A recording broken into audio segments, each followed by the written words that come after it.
स्वागत है आपका हमारे channel perfect queen of UP पे। जैसा कि गाइस डीएसएसबी के सिलेबस में पार्ट ऑफ स्पीच का बहुत ज़्यादा इम्पोर्टेंस तो नहीं है, बट हमें पार्ट ऑफ स्पीच पढ़ने पड़ते हैं बिकॉज ये हमारा एक बेस होता है। क्योंकि हम बेस नहीं बनाएंगे तो फिर जैसे सपोज़ करें मकान बनाते तो नींव तो पढ़नी पड़ती है ना, तो वही वैसे सुपर टेट यूपी टेट वगैरह में इसका बहुत मतलब क्वेश्चंस आते हैं, लेकिन आपका पार्ट ऑफ स्पीच में से कोई खास क्वेश्चन डीएसएसबी में नहीं मिलता, बट हमें फिर भी ये पढ़ने पड़ते हैं। तो पार्ट ऑफ स्पीच कितने टाइप्स के होते हैं, सबसे पहले हम देखेंगे। पार्ट ऑफ स्पीच होते हैं आपके 8 टाइप्स के। ओके, सो जिसमें सबसे पहले होता है आपका noun, then pronoun, adjective, verb और आपका एडवर्ब, प्रपोजिशन, कंजक्शन और इंटरजेक्शन। अब आप ये देख लीजिए ये 8 प्रकार के होते हैं। Type of 8 part of speech कितने प्रकार के होते हैं? 8 प्रकार के। ठीक है, तो आप इस तरीके से समझ सकते हैं कि ये आपकी एक फैमिली है जिसमें कोई आपके चाचा हैं, कोई पापा हैं, ताई हैं, चाची हैं, मतलब ये एक दूसरे से किसी प्रकार से जुड़े हुए हैं। जब आप इन्हें आगे समझेंगे तो आपको पता चलेगा ये हर तरीके से एक दूसरे से जुड़े हुए हैं। तो फर्स्टली आपको सबसे पहले तो ये पढ़ने जो आपको याद करने हैं ना, वो आपको ऐसे ही याद करने हैं। जैसे नाउन के बाद प्रोनाउन आता है, फिर एडजेक्टिव आता है, फिर वर्ब आता है, फिर एडवर्ब आता है, फिर प्रपोजिशन आती है, फिर कंजक्शन आता है, फिर इंटरजेक्शन आता है। ठीक है, अब जैसे फर्स्ट है आपका, अब जैसे कि गाइस आगे आता है हमारा नाउन। तो नाउन में हम क्या करेंगे? डेफिनेशन को पढ़ेंगे, बट हमें डेफिनेशन को पढ़ना ही नहीं है। डेफिनेशन तो बच्चों का काम है, हम बच्चे नहीं रहे, अब हम बड़े हो चुके हैं, तो इसलिए हमें बस इन्हें समझना है। ओके, जैसे नाउन किसे कहते हैं?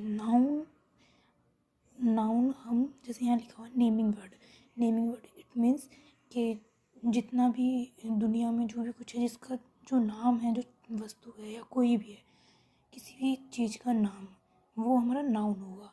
यहाँ पे मैं ये नहीं कहूँगी किसी स्थान का नाम या किसी का नाम। यहाँ नाउन का मतलब है कोई भी चीज़ हो, कुछ भी A to Z वह आपका नाउन में आएगा। ठीक है, नेक्स्ट है हमारा प्रोनाउन। पहले फर्स्टली हम पार्ट ऑफ स्पीच समझेंगे। ठीक है, what is the part of speech, फिर मैं आपको जस्ट ऐसे समझा रही हूँ, आगे हम इसके बारे में जानेंगे। ओके, तो ये प्रोनाउन है। प्रोनाउन यानी कि रिप्लेसमेंट ऑफ नाउन, यानी कि मैंने इसमें कुछ हिंदी और इंग्लिश दोनों का वर्ड यूज़ किया है। मैंने इसमें हिंदी और इंग्लिश दोनों वर्डों का यूज़ किया है जिससे कि आपको समझने में आसानी हो। तो जैसे कि रिप्लेसमेंट ऑफ नाउन मतलब कि जैसे कि अब कोई भी वस्तु है, जैसे कि अब आपका कोई भी नाम है कि XYZ ने ये काम किया है, तो अब हम हर बार उसका नाम तो लेंगे नहीं, तो उस पर हम ये लगाएंगे इट, दिस, दे या ही या सी करके। ठीक है, ये हमारे नाउन होते हैं जो नाउन के स्थान पे लगाया जाता है ना वर्ड। जैसे कि किसी वस्तु, नाउन क्या था? नाउन था नेमिंग वर्ड। ठीक है, प्रोनाउन क्या होगा? जो बार बार नाम ना लेकर उसे इसे, उसे, वह, यह करके बोला जाए। ठीक है, वो होता है आपका प्रोनाउन। नेक्स्ट है आपका एडजेक्टिव।